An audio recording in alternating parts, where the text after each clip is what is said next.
من ألذ الشرب اللي ممكن تعمليها شوربة الفطر بالكريمة. طعمها جميل جدا وغنية ولذيذة بشكل مش عادي، وتقدري تعملي الطريقة دي على كل أنواع الخضار اللي تحبي تعمليه. بس قبل ما نبدأ الفيديو ما تنسوش تشتركوا في قناتي وتفعلوا الجرس عشان توصلكوا كل وصفاتي.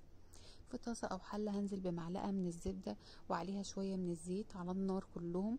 أول ما يسيحوا معايا بالشكل ده هكون مقطعة بصلاية وسط مكعبات صغيرة، هنزل بيها عليهم وافضل اقلب فيها كويس لحد اما البصله بتاعتي تدبل خالص، تبقى بالشكل ده.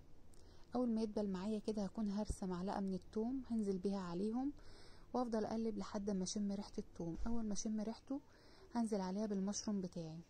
المشروم بيبقى هايش كده وكتير في الحله، بس مجرد ما بيتعرض للحراره هي دقيقه بالظبط وبيهبط ويبقى كده.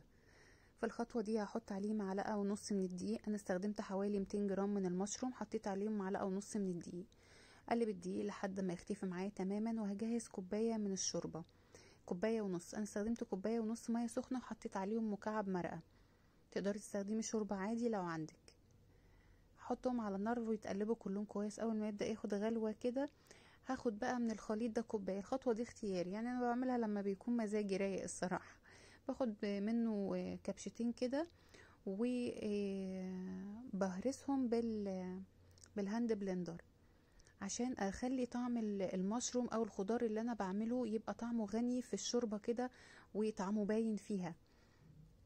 والخطوه دي تقدري تعمليها عادي، اللي مش عايز تعمليها عادي براحتك، تستخدمي المشروم صحيح زي ما هو. هزوده بقى على الخليط تاني كده وهقلبهم مع بعض، وهحط كوباية من الكريمة. مفيش كريمة يبقى كوباية من الحليب عليها حوالي معلقتين من الدقيق، ده البديل بتاعها. بس طبعا الكريمة بتديها طعم لذيذ جدا، بس برضو الحليب مش بيأثر مع الدقيق. وتقدري تخلي طعمها غني وزيادة لو زودتي قشطة مثلا مع الحليب.